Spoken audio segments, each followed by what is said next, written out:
नमस्कार। जब भी आप किसी ऐसी स्थिति में होते हैं जब आपको लगता है कि एक ये छोटी सी बीमारी है और इस बीमारी के इलाज के लिए कौन जाए डॉक्टर के पास, कौन फीस दे, लंबी लाइन लगाए, और हमारे लिए एक आसान तरीका ये होता है कि मेडिकल स्टोर जाएं और दवाई खरीदें, खा लें, ठीक हो जाए। जी हाँ, आज मैं आपसे बात करूंगा ऐसे ही एक दवाई के बारे में जिसको लेकर सेंट्रल गवर्नमेंट के फार्माकोपिया कमीशन ने अलर्ट जारी किया है। और ये दवाई बहुत कॉमनली अवेलेबल है, यहाँ तक कि आपको इसको बिना प्रिस्क्रिप्शन के मेडिकल स्टोर में भी मिल जाता है। मैं बात करूंगा आज मेफ्टाल के बारे में। और मेफ्टाल जो है, इसका मेन केमिकल कंटेंट होता है मेफेनेमिक एसिड। तो इसको लेकर फार्माकोपिया कमीशन ने ये कहा है कि अगर आप भी उनमें से हैं जो लोग लगातार मेफ्टॉल का उपयोग करते हैं, अब मेफ्टॉल का उपयोग कौन करेगा और किस स्थिति में करेगा ये भी पहले जान लेते हैं। तो मेफ्टॉल जो है वो बेसिकली बुखार की दवाई है। अगर आपको बुखार है या फिर जोड़ों में दर्द है, और जनरली देखा होगा आपने कि पेट में जब भी ऐंठन होती है तो जनरली हम मेफ्टाल या फिर मेफ्टाल स्पास का उपयोग करते हैं। इसके अलावा लड़कियों या फिर महिलाओं में सबसे ज़्यादा परेशानी होती है मेंस्ट्रुअल साइकिल को लेकर। जब भी माहवारी का समय आता है तब उनके पेट में दर्द सा होता है, ऐंठन सी होती है, और इस समय सबसे आसान उपाय उनको लगता है मेडिकल स्टोर से जाएं और मेफ्टाल स्पास खरीद लें। इसको खाते ही आपका दर्द और ऐंठन दूर हो जाता है। ये बहुत ही कॉमन दवाई हो चुकी है आज के समय में।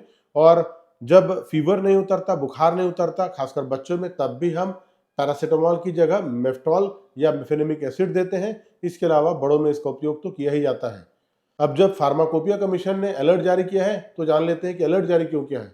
उन्होंने ये बोला है कि अगर आप लगातार इसका सेवन करते हैं तो आपको कुछ प्रॉब्लम्स आ सकती है, और इस प्रॉब्लम्स को या इन परेशानियों के समूह को कहा है DRESS syndrome. DRESS, DRESS syndrome.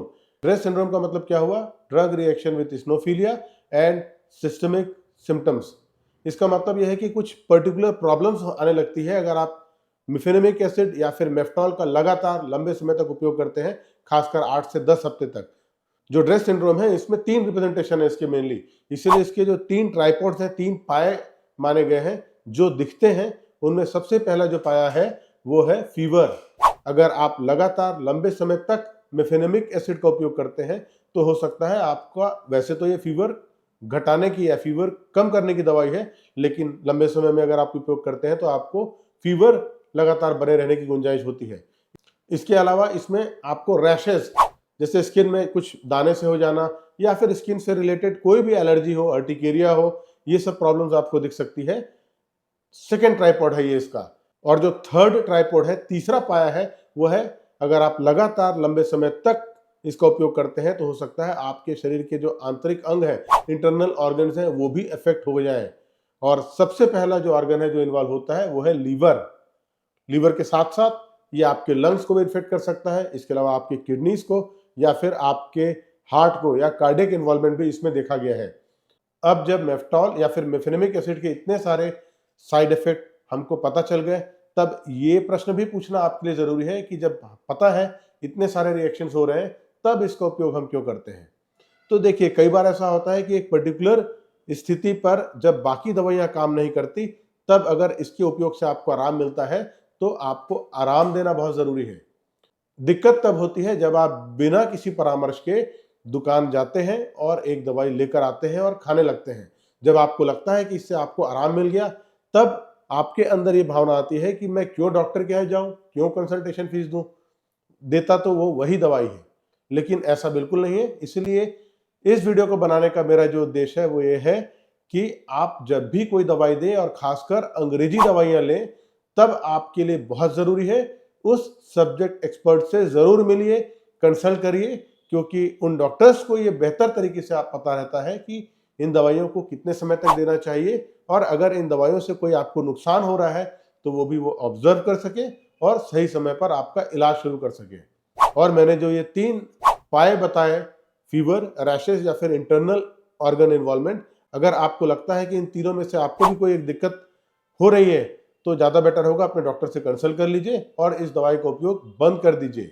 जब आप दवाई बंद करेंगे तो धीरे धीरे ये सारे लक्षण ठीक हो जाएंगे। और एक बात आपसे और कहना चाहूँगा, जब आप देख ही रहे हो कि इन छोटी छोटी दवाइयाँ जो बहुत कॉमनली अवेलेबल है और हमको लगता है कि बहुत शॉर्टकट है ये अपने परेशानी को ठीक करने के लिए, इससे इतने साइड इफेक्ट्स हो रहे हैं, तो हो सकता है कि और ज़्यादा दवाइयाँ अगर आप खाते हैं, अगर आप दवाई खाने के शौकीन हैं, जी हाँ, मैं ये बोल रहा हूँ कि अगर आप दवाई खाने के शौकीन हैं, क्योंकि बात-बात पर छोटी-सी परेशानी पर अगर आप दवाई खाने वाले हैं, तो आपको हो सकता है आगे चलकर बड़ी परेशानी से सामना करना पड़े और आप इसका इलाज करवाते-करवाते थक जाएँ, पर आपको कोई समाधान नहीं मिलेगा।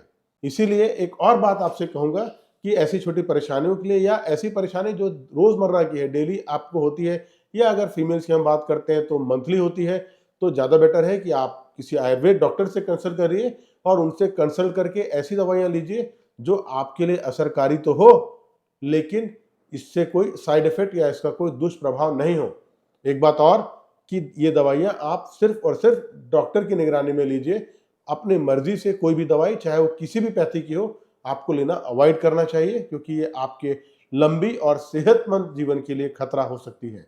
उम्मीद है मेफ्टॉल को लेकर ये जानकारी आपको अच्छी लगी होगी और साथ ही साथ आपको ये भी समझ आया होगा कि छोटी-मोटी परेशानियों के लिए या तो थोड़ा-सा समय दीजिए या फिर एक आयुर्वेद डॉक्टर से मिलिए या दूसरे घरेलू उपाय कर सकते हैं आप, जिससे कि आपकी परेशानी भी ठीक हो जाए और आपको किसी प्रकार का कोई दुष्प्रभाव नहीं हो। उम्मीद है ये जानकारी आपको अच्छी लगी होगी। अगर आपको ये जानकारी अच्छी लगती है, तो कृपया मेरे इन वीडियोज़ को लाइक कीजिए, मेरे इस चैनल को सब्सक्राइब कर लीजिए और अपने दोस्त यार, जान-पहचान के लोगों को भी शेयर कीजिए, ताकि वो भी इस वीडियो का लाभ उठा सकें। आज के समय में अपने आप को समग्र रूप से स्वस्थ रखना आवश्यक है। इसीलिए स्वस्थ रहिए, मस्त रहिए। धन्यवाद।